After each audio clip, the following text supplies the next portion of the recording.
Good morning, everybody. Yes, this is Dr. Oburu presenting um, cardiothoracic surgery training in Africa, history and development.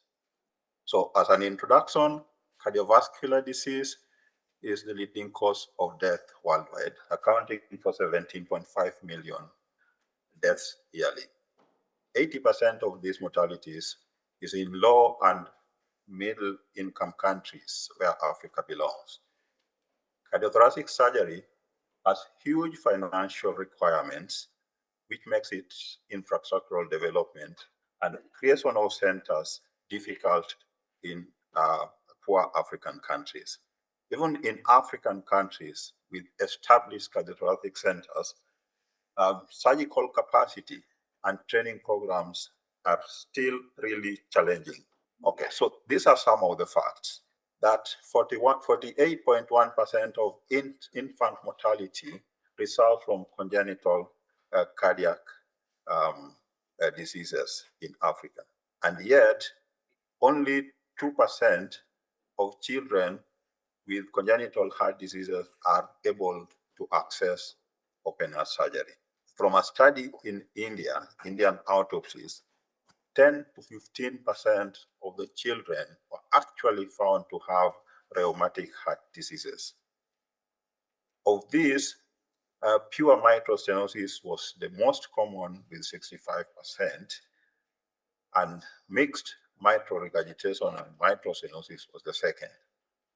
However, it's important to note that mitral valve surgery, mitral valve replacement, and mitral valve repair surgeries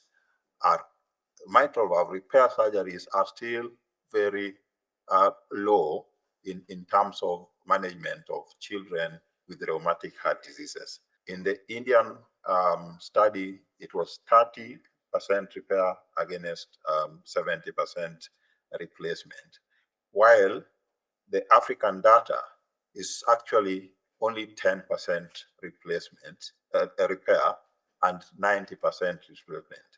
Now, we all know the challenges with mitral valve replacement in children.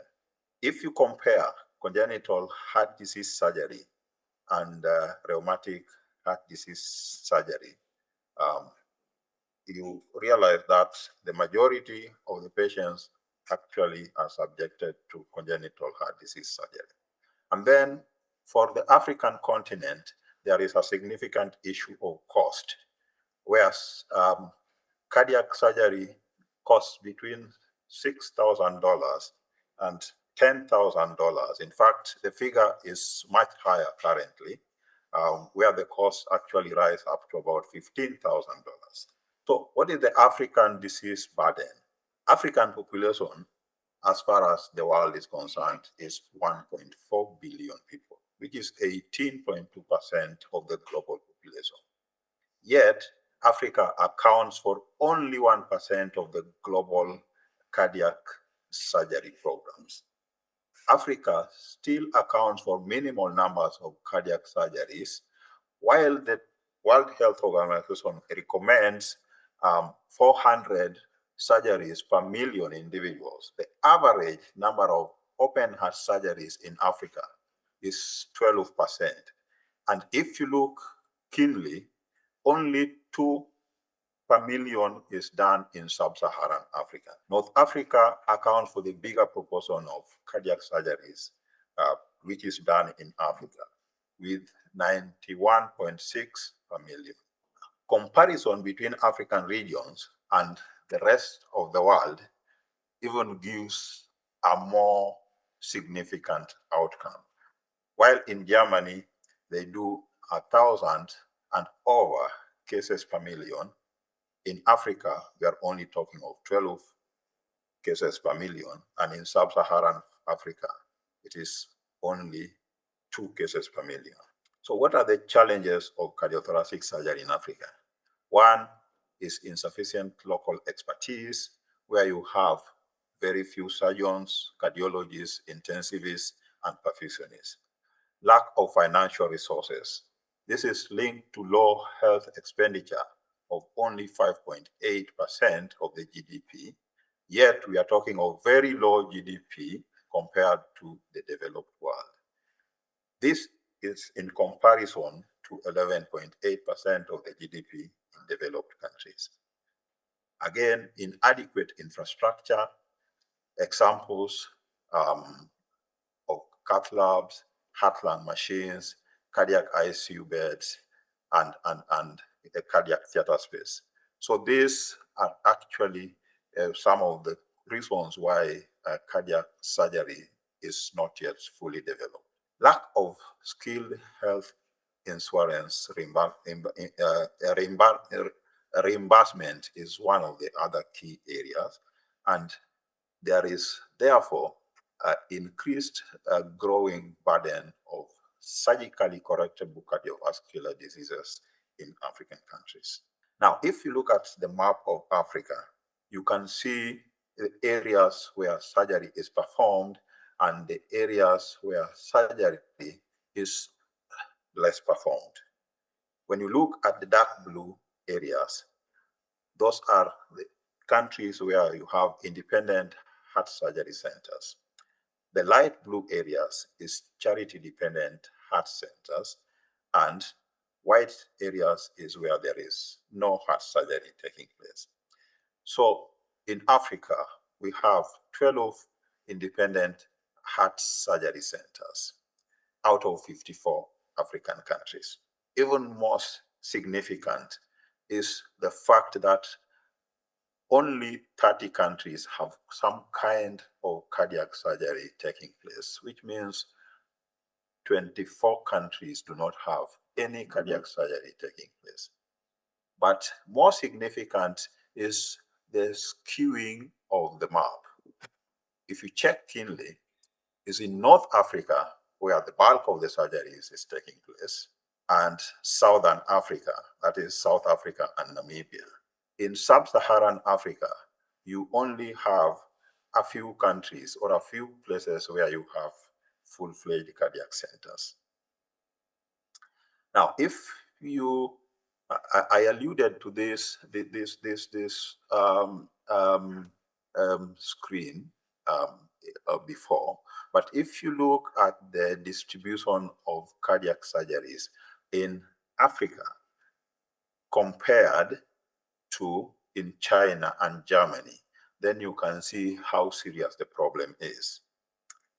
First and foremost, the data of Africa of 12% or 11.8% to be exact is mainly supported by the North African data, where 91.6 cases are done per million.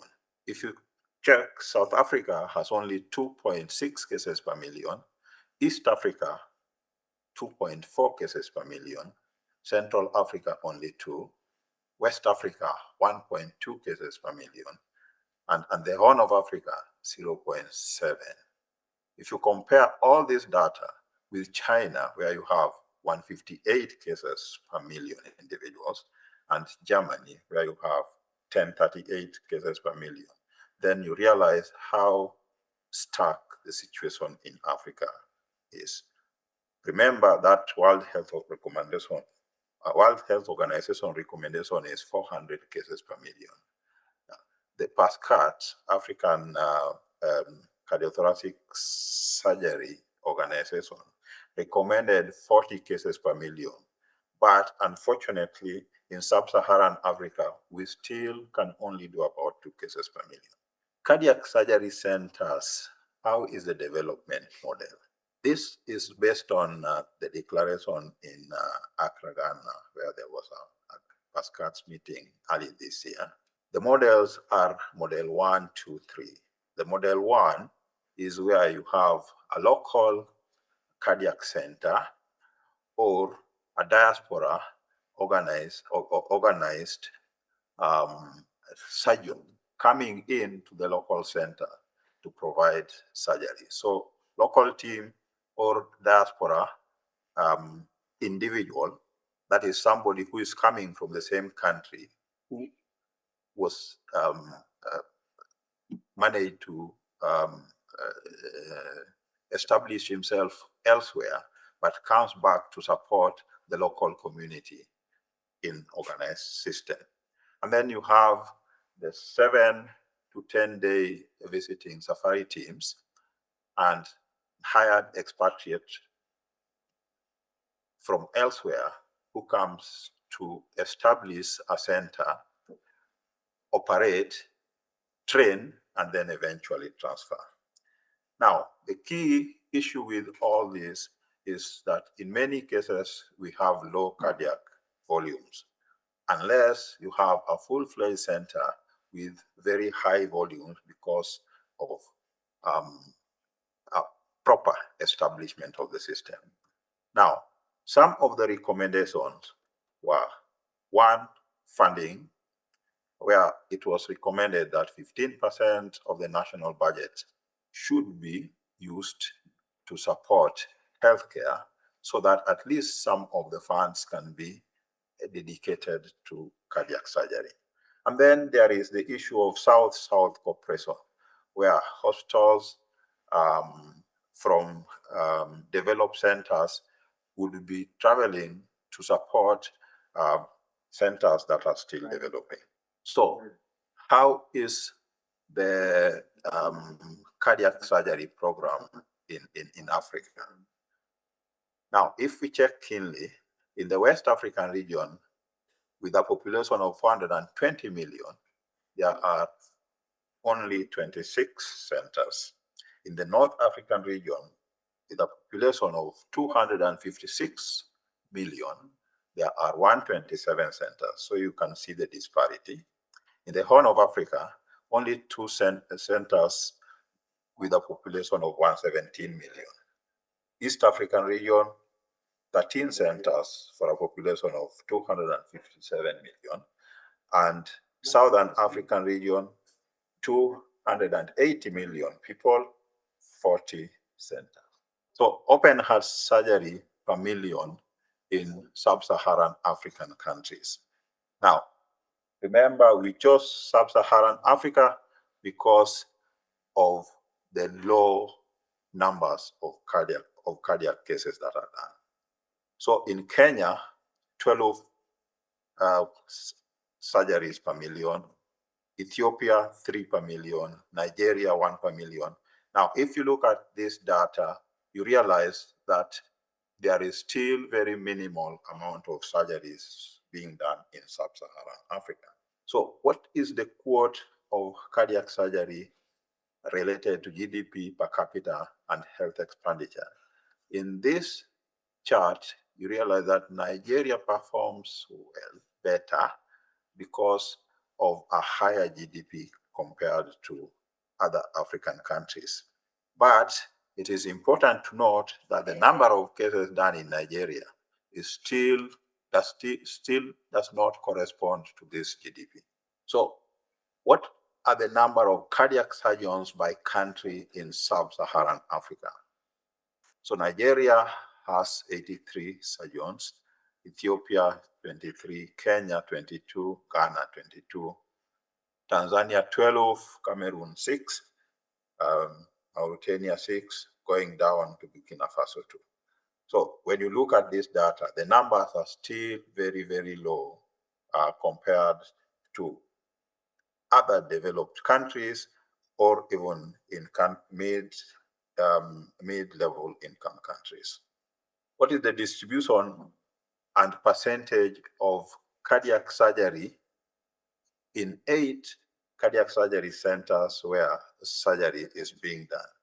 Now, here we wanted to see, one, the cases which are commonly made, and 2, cases which are commonly done by African surgeons. So the bulk of the cases are rheumatic valve diseases, where you have 44%. The total number of cases in this data was actually about 2,999 cases, where 44%, 878, were rheumatic valve diseases, 37% were congenital heart diseases. Important to note also the range of cases per center, where one center, the lowest number was 83 in a center, and the highest number was 655 in a center. And then CABG was 16%, contributing to 323 um, surgeries. Yeah, this is CABG and OPCAP. And then 2% were aortic root surgeries. Also important to note that about 1%, about 21 patients were of various other cardiac diseases, atrial myxomas, left ventricular aneurysms, infective endocarditis, consecutive pericarditis, and such like. Yeah, this data may not correspond, the last part may not correspond to very true figures, because consecutive pericarditis in some centers may not be reported as open heart surgery. So what is the model of African surgical training? From initially, most African prospective cardiothoracic surgeons used to travel outside the continent seeking surgery elsewhere, and then coming back to establish centers. So that was the traditional model. The challenge with this model was the issue of brain drain, where some surgeons would, after establishing themselves elsewhere, would not return to give back a hand in the countries where they were brought up. Then there is the apprenticeship model, where there is linking between specific surgeon in a surgical center and training through shadowing. This challenge is less or no adequate hands-on experience. That is the challenge with this model. Then learning through international journals. Now the challenge with this is that it requires a surgeon who is already rather competent, so that they can be able to learn through these linkages and be able to operate. So the most appropriate model is local postgraduate or master's program or fellowship program, where surgeons can be trained and used to increase the capacity of the cardiothoracic, African cardiothoracic centers. So what is the historical development of African cardiothoracic surgery? The previous speaker has actually alluded significantly to this for the West African region. So I'm not going to say much, but I can say that cardiac surgical training started in the 1950s, highlighted by the first human heart transplant pioneered by Christian Bernard in South Africa in 1967. In North Africa, Egypt was the first country to establish cardiothoracic surgery and training program in 1957, followed by Morocco, Tunisia, Algeria, Sudan, going onwards. Theirs is a 5 to 7 year program of adult and congenital cardiac surgery, and it is based either on the European or American model. Important to mention Sir Magdi Yaqub, who was instrumental in development of cardiac surgery, not only in North Africa, but in the rest of Africa as well. So cardiac surgery training models in East African region.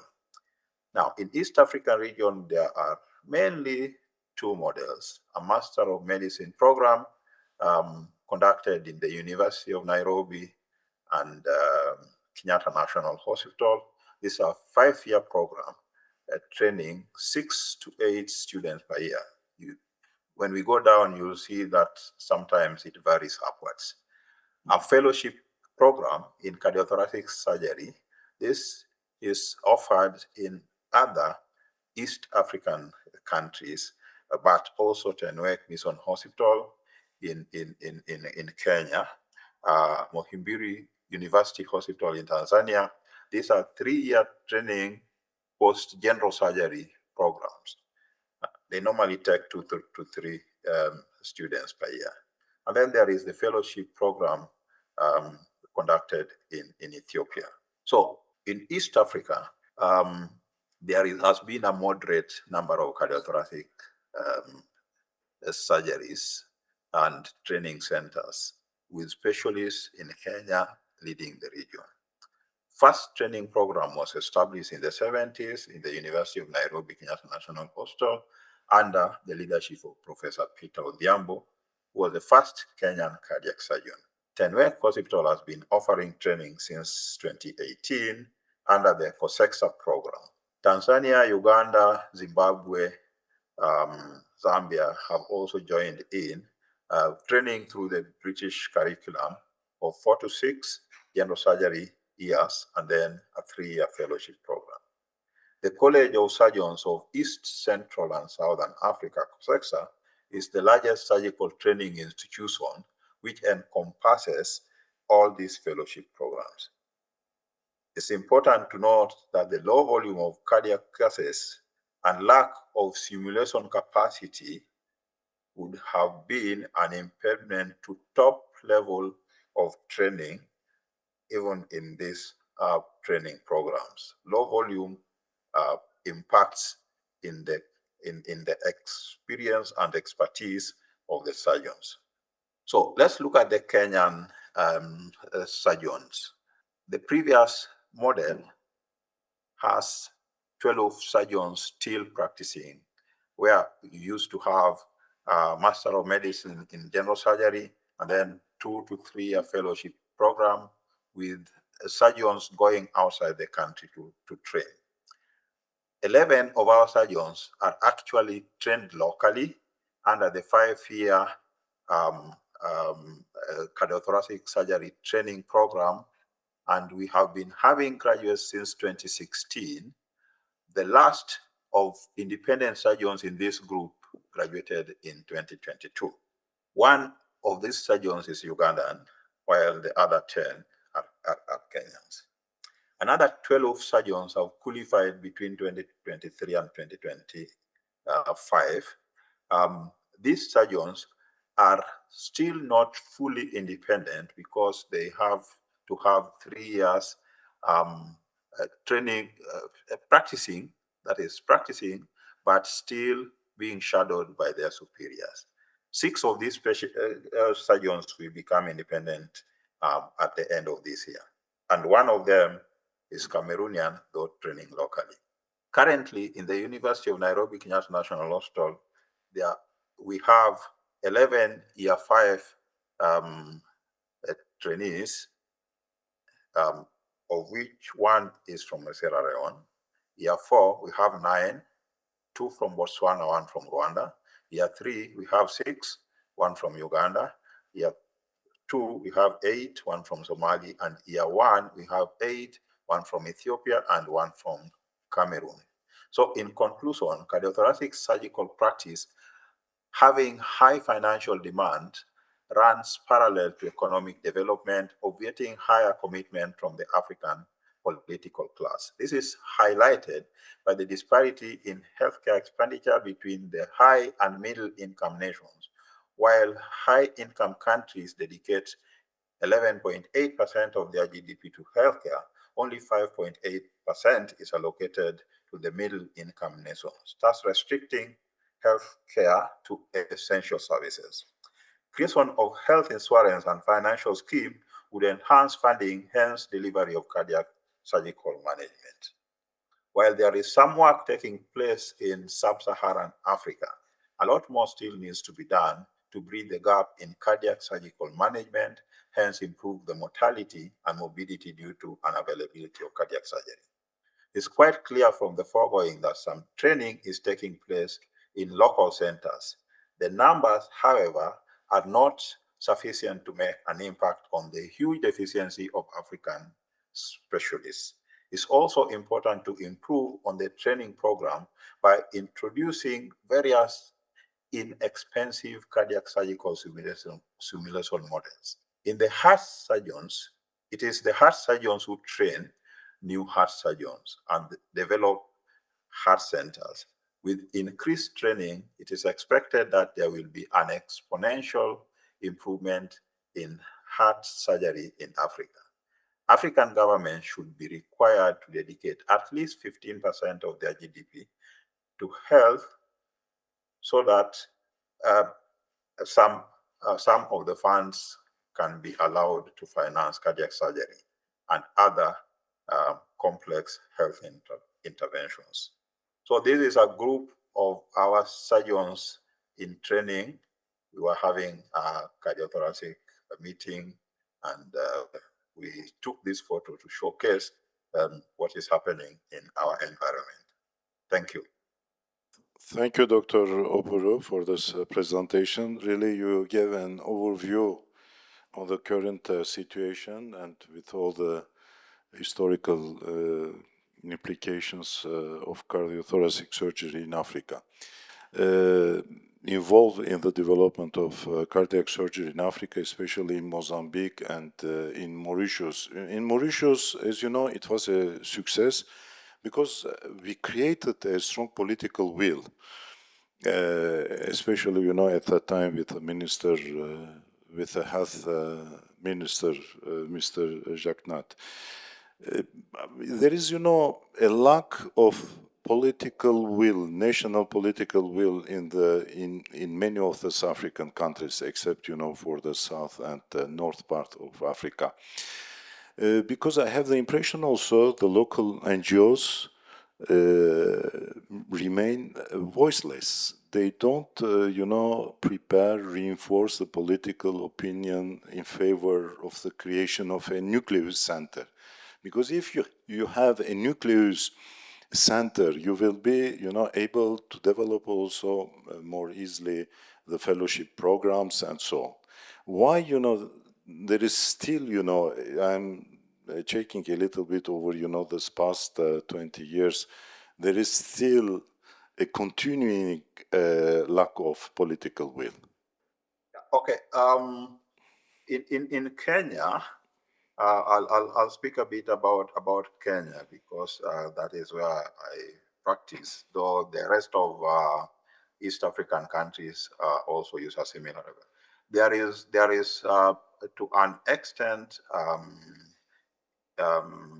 some insurance which is used in supporting patients who may not have financial capacity. We have a health insurance funding model where about equivalent of about $6,500, $7,000 is committed to any cardiac surgery that is done in our local environment, irrespective of whether it is done in the private sector or it is done in the public health facilities. So this has kind of supported and helped to improve in the numbers of cardiac surgeries that are done in the Kenyan environment. So I can say that there is, to an extent, some government goodwill. What may be lacking is because cardiac surgery is expensive, as we know. The funds may not be adequate to actually support the whole program.